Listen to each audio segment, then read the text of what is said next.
Assalamualaikum warahmatullahi wabarakatuh, sahabatku, saudaraku. Semangat pagi, semangat pagi, semangat pagi. Iya, subscribe dulu sebelum Anda menontonnya. Oke? Warahmatullahi wabarakatuh. Sahabatku, saudaraku. Hari ini saya akan bercurhat ria ya tentang sebuah amanah baru yang beberapa bulan lalu saya diamanati menjadi Ketua Lembaga Perekonomian Nahdlatul Ulama Jakarta Timur. Ini sahabatku ya. Ini Anda lihat kartu nama saya ya. Jadi amanah ini saya terima karena pertama,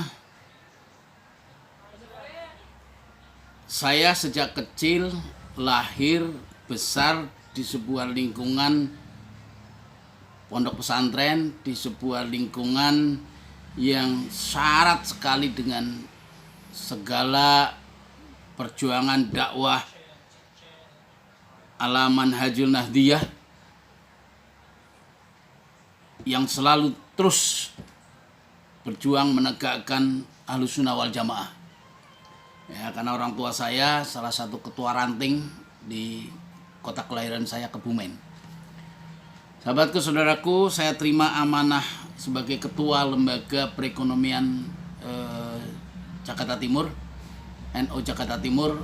Pertama, pertimbangannya adalah ini bagian dari cara saya meneruskan, mewarisi spirit perjuangan orang tua saya, para sesepuh saya, termasuk guru-guru dan kiai saya di pondok pesantren Krapyak Al Munawir, karena saya santri dari Mbah Yai Ali Maksum Krapyak ya, pondok pesantren Al Munawir Krapyak Yogyakarta. Ini spirit pertama yang itu lahir sebagai ideologi, sebagai sebuah perjuangan yang memang kita harus berjuang untuk Ahlus Sunnah wal Jamaah. Itu yang pertama yang melandasi saya mengapa mau menerima itu, ibaratnya back to nature, kembali ke habitat lama setelah saya sekian puluh tahun melalang buana kesana kemari berjuang memperjuangkan ekonomi umat di banyak tempat. Saudaraku, sahabatku, alasan yang kedua, saya melihat di NU itu ada potensi besar. Ada potensi besar yang bisa dikembangkan. Apa itu potensi? Potensinya adalah jam'iyah. Yani NU punya social capital yang sangat-sangat besar. Tapi kenapa ekonomi Nahdiyin, orang-orang NU itu selalu termarginalkan? Tidak terlahir konglomerat-konglomerat orang NU, tidak terlahir pengusaha-pengusaha orang NU. Kalaupun ada, spiritnya adalah spirit individu. Banyak sebetulnya pengusaha-pengusaha NU, pengusaha-pengusaha kaum Nahdien itu banyak. Tapi spiritnya masih banyak yang spiritnya adalah personal. Ya, maka itu tidak heran kalau konflik-konflik interest di NU, khususnya ketika ada problem-problem atau masalah-masalah membangun ekonomi umat, ini selalu silih berganti ada. Dan itu tantangan buat aku. Ya, saya ditantang oleh sebuah masalah, wabil khusus kompleksnya, besarnya masalahnya ada di Jakarta pada umumnya. Jadi di saat yang bersamaan, tantangan yang sama, ini saya melihat di NU punya sumber daya manusia yang sangat berlimpah. Tapi sumber daya yang berlimpah ini belum optimal. Pengembangan kewirausahaannya, pengembangan ekonominya, knowledge, pengetahuannya tentang bisnis, ini yang terjadi. Karena apa? Karena di NU syahwat politiknya itu jauh lebih kental dibanding spirit ekonominya. Wabil khusus yang saya maksud adalah spirit ekonomi berjamaahnya. Ini yang saya lihat menjadi challenge ya. Karena di NU yang saya lihat, karena saya berkali-kali melatih, mentraining orang-orang dan bergulut dengan teman-teman di Ansor, di PMII, di IPNU, di Nahdien, di Fatayat dan seterusnya lah ya, di komunitas-komunitas muda. Saya melihat anak-anak muda NU terpinggirkan, termarginalkan, dan belum ada di arus mainstream negeri ini yang utama. dalam konteks ini adalah ekonominya. Walaupun mungkin karena spirit politiknya yang tinggi, saya akui bahwa gerakan Nahdlatul Wathon itu sudah mencapai pada satu titik yang sangat-sangat ideal. Karena lahir tokoh-tokoh NU yang menjadi pemimpin-pemimpin bangsa seperti Gus Dur, Kiai Ma'ruf Amin saat ini, dan orang-orang lain di menteri-menteri banyak sekali lah, saya nggak bisa sebut satu-satu. Tapi ini wujud sebuah perjuangan kebangsaan. Tapi situasi yang kondusif, bagaimana tumbuhnya anak-anak muda, lahirnya anak-anak muda NU yang bisa mengendalikan ekonomi, ini yang menjadi PR dan tantangan kita. Harusnya karena jumlah manusia Nahdien itu banyak, harusnya adalah NU menjadi pengendali ekonomi. Tapi faktanya hari ini tidak. Ekonomi dikuasai orang lain, ekonomi dikuasai asing di negeri ini, bahkan kita juga belum mampu menjadi tuan di negeri sendiri.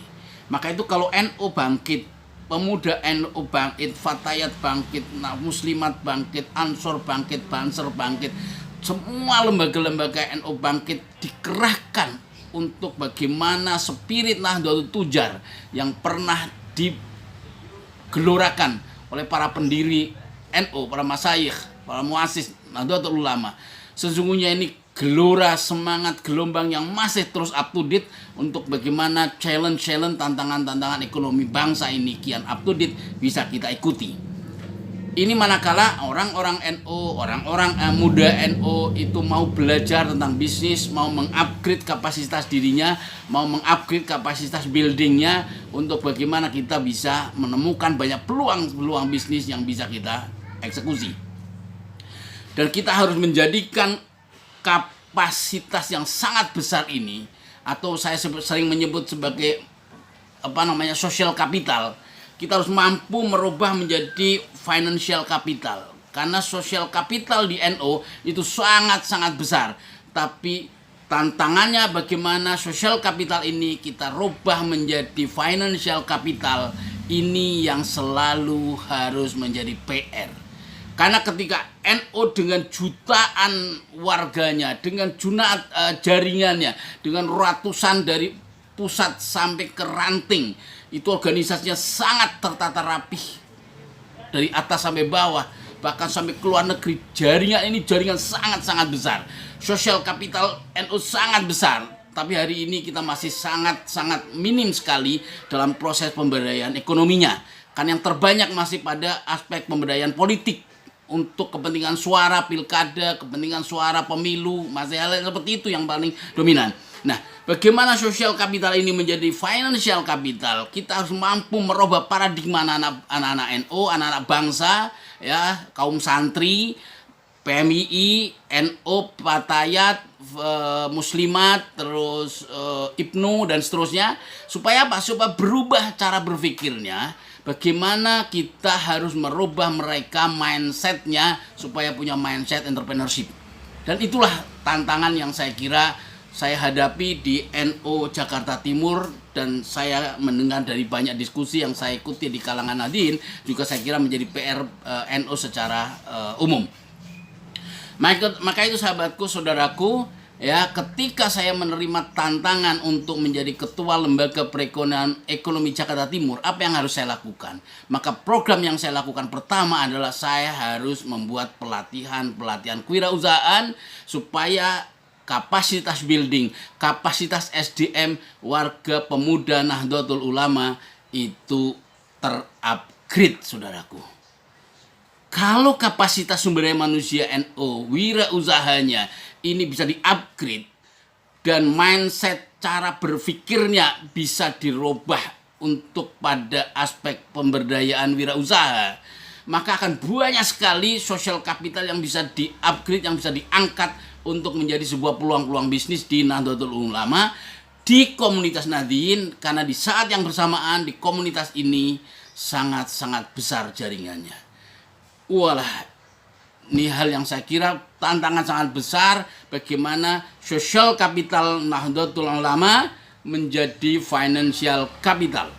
Ini PR kita bersama. Dan saya di NU Jakarta Timur mencoba Program pertama saya adalah membangun sumber daya manusianya lewat pelatihan-pelatihan, dan hari ini bulan ketiga saya diangkat menjadi Ketua LPNU Jakarta Timur. Saya sudah membuat pelatihan kewirausahaan angkatan kedua.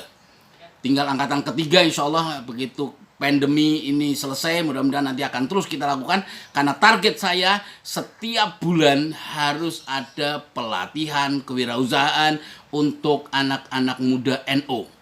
Anak muda NU harus dilatih, di-upgrade pada aspek pemikirannya, aspek mindsetnya, aspek mentalnya, wabil khusus mental-mental wirausaha yang harus dibangun untuk itu. Angkatan pertama kemarin terlaksana ya, karena selalu dilaksanakan 3 hari berturut-turut ya. Itu pesertanya ada yang dari Jambi, ada yang dari Tangerang, ada yang dari Jabodetabek secara umum ya.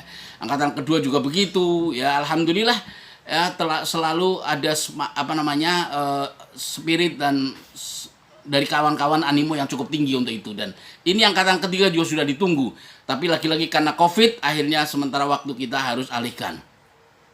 Program kedua, saya fokuskan kepada bagaimana membangun ekosistem bisnis. Bagaimana ekosistem bisnis di NU harus dibuat sebuah sistem bisnis. Jadi bukan sebuah bisnis yang sekedar jualan atau sekedar kita membuat perusahaan yang kemudian tanpa sistem. Tapi challenge yang harus kita lakukan adalah bagaimana membangun bisnis yang itu menjadi sebuah ekosistem dari Nahdlatul Ulama, ekonomi Nahdlatul Ulama, warga Nahdien, dengan sistem di era IT, di era siber, di era internet, dan semuanya harus mengikuti zaman dengan teknologi-teknologi yang kita mampu untuk bisa laksanakan. Dan alhamdulillah 3 bulan berjalan, ini semua sedang dalam proses lintisan. Mohon doa restunya. Kita akan terus kembangkan bagaimana ekosistem bisnis di Nahdlatul Ulama bisa menjadi solusi bagi banyak umat di negeri ini, supaya kita bisa menjadi tuan di negeri sini. Karena apa? Karena jaringan NU yang sangat besar, produk-produk di kalangan NU itu banyak sekali. Di daerah-daerah itu peluang-peluang bisnis itu banyak. Produk-produk itu sangat banyak. Di komunitas pesantren itu sangat banyak sekali peluang. Dan bagaimana menetworkkan, menjaringkan, mengkomunikasikan satu dengan yang lain, ini adalah tantangan, saudaraku, sahabatku. Maka itu dibutuhkan sebuah keahlian bisnis, dibutuhkan sebuah cara metodologi yang tepat. Bagaimana mengkolaborasikan, membuat gotong royong semua bersama-sama, kita bisa bersama-sama menggerakkan satu ekonomi umat ya, dari kalangan pesantren, dari kalangan orang-orang kampung, orang-orang desa, karena NU basis masanya ada di basis jamiahnya ada di pesantren dan komunitas desa, kelurahan dan sebagainya. Sahabatku, saudaraku, itulah tantangan mengapa saya mau menerima posisi sebagai Ketua LPNU Jakarta Timur, karena 1-2 pertimbangan itu yang paling utama. Jadi maka itu saya dihadapkan pada challenge, pada tantangan yang saya kira ini cukup berat, cukup besar. Karena apa? Karena kita harus mampu menciptakan ekosistem bisnis yang bisa merajut seluruh komponen Nahdien dari Sabang sampai Merauke, dari Mias sampai Merote ya. Untuk apa? Untuk merajut satu komunitas Nahdien dalam konteks gerakan ekonomi rakyat.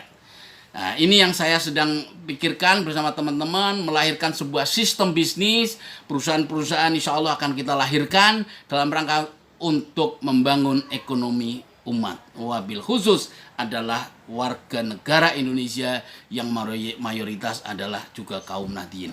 Sahabatku, saudaraku yang saya hormati, itulah antara lain 2 alasan utama mengapa saya mau menerima ini sebagai amanah, dan mudah-mudahan saya mohon restunya, mohon doanya supaya amanah ini bisa diperjuangkan bersama-sama. Bagaimana realnya bisnis-bisnis itu saya akan ceritakan di waktu yang lain, dan mudah-mudahan kita bisa terus ketemu. Maka itu pelototi terus, tonton terus channel Entrepreneur College ini. Ya, ini channel saya, silakan supaya Anda bisa mengupgrade informasi-informasi berbagai aktivitas kita di NU maupun di UMKM pada umumnya. di channel ini mari kita sama-sama untuk kembangkan ekonomi umat. Terima kasih. Assalamualaikum warahmatullahi wabarakatuh.